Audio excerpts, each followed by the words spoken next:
Hi everyone, I hope you're doing great today. So we are barely 48 hours or even less than 48 hours away from our Occupy 10 Downing Street protest that is built to take place in London on June 12th. Okay, and yet again, I am compelled to make or correct an impression, all right? So a few people have written me and they kept asking, Brother Joseph, how is your protest coming on? And I'm like, no, it's not my protest. I don't have any protest. I have not organized any protest, and I wasn't organizing a protest.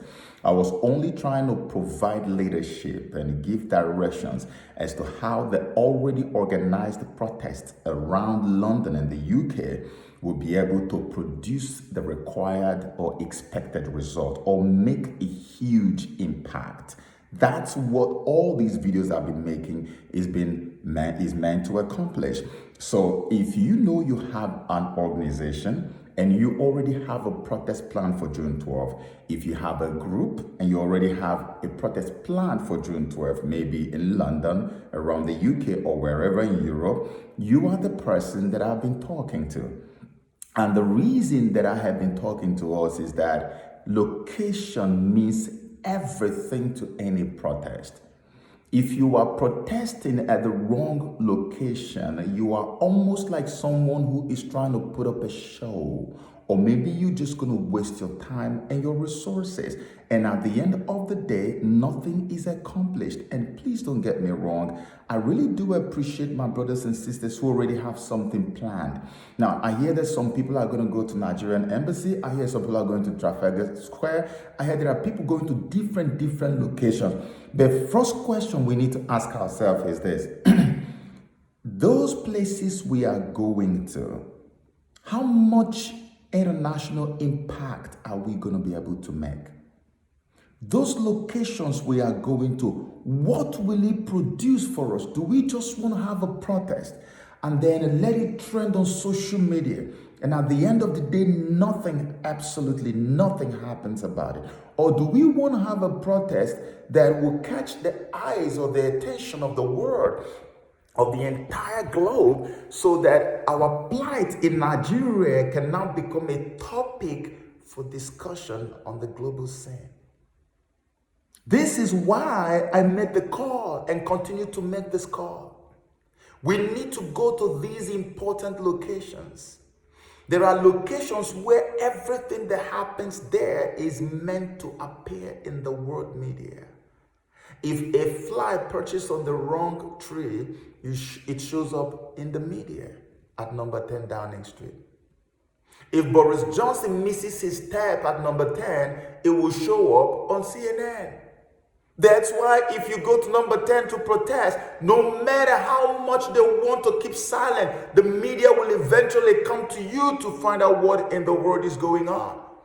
That's how we can compel the world to begin to talk about our problem, which they don't want to talk about, because right now it's as if there is a conspiracy for a media blackout on Nigeria, and it is so glaring that anybody can see it.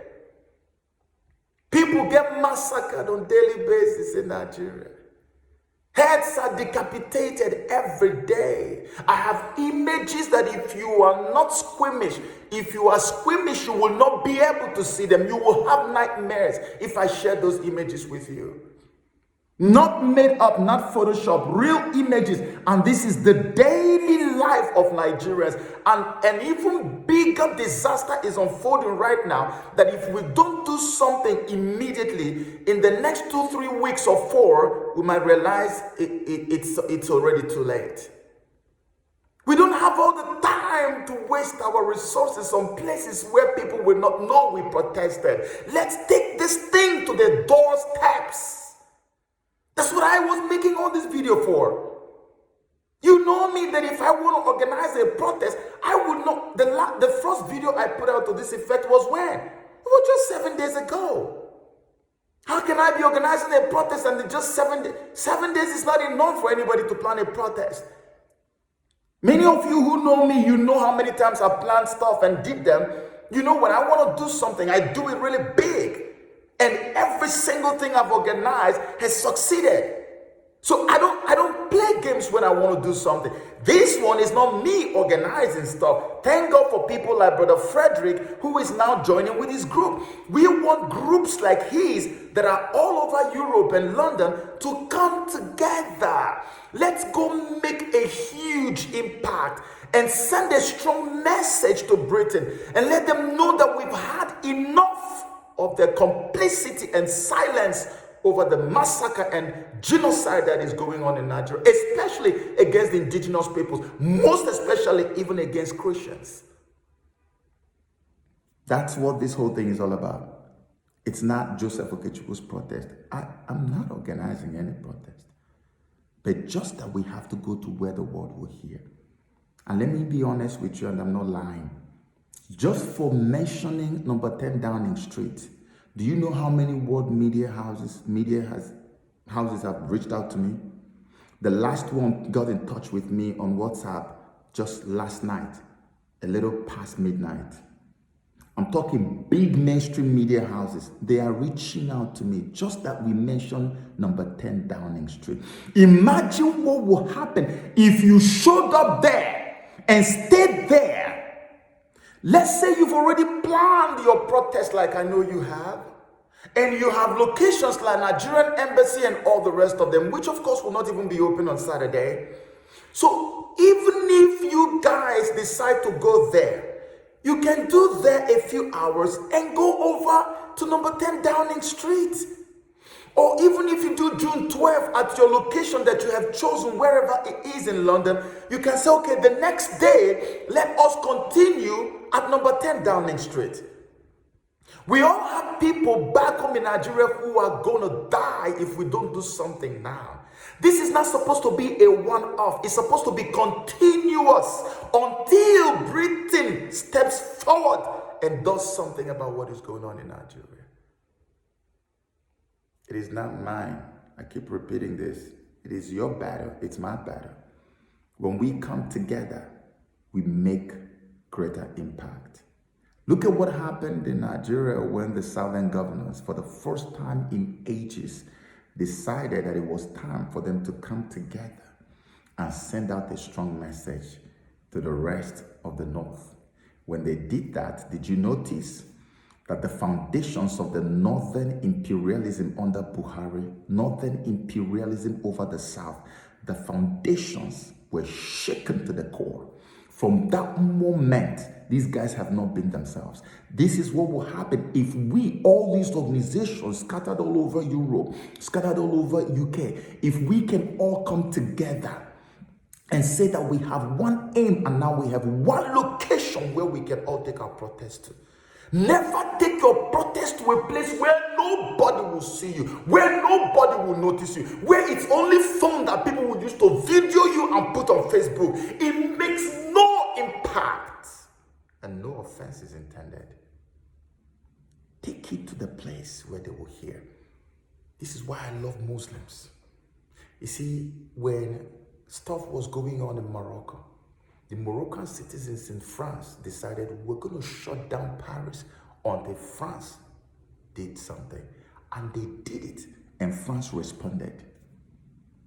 If Israel is fighting with Palestine and people are dying, watch what is going to happen. Palestinians will start burning, and let's say, for instance, Palestinians are dying, and America just speaks only once and says, well, Israel has the right to defend herself. Palestinians would look for American flags and begin to burn them.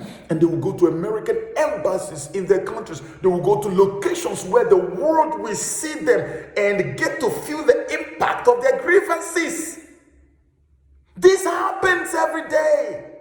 We need to be very strategic. If there's any time in life that we should be strategic, it is now, because time is running out. All of Yoruba land is under siege. All of Eastern Nigeria is under siege. I'm speaking to you on good authority. Our nation, our people, our nations of people are right now on the brinks. If we don't do something and now, we would never be able to get the attention of the world again.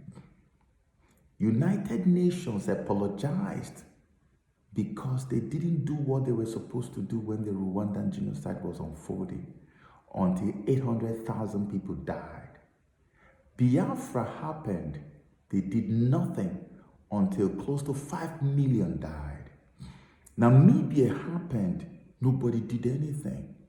UN has apologized to Rwanda. France has apologized to Rwanda. Germany has apologized to Namibia. The British government till this day has not even as much as acknowledged, let alone apologize. They don't care when you die. I keep saying this all the time. They don't care when you die. They will not let anybody know you are dying unless you force and compel them to do that. That's why we need to go to number 10 Downing Street. It's just my 2 cents. It's just me trying to tell you what to do. And I hope that you will listen to your brother and do the right thing, because I have information. And that's why I said we should do it. And if we can do this, mark my words, our problem will be almost halfway solved the moment the world gets to know and we are in the news on a daily basis. We are tired. If you're not, I am. So many people are. And we need to act like wounded lions and lionesses at this time. We need to bury our pride. We need to bury our divisions, get together and push forward on a single front. And bet me, I bet you we are going to come out victorious. May God help us. Hashtag Occupy 10 Downing Street.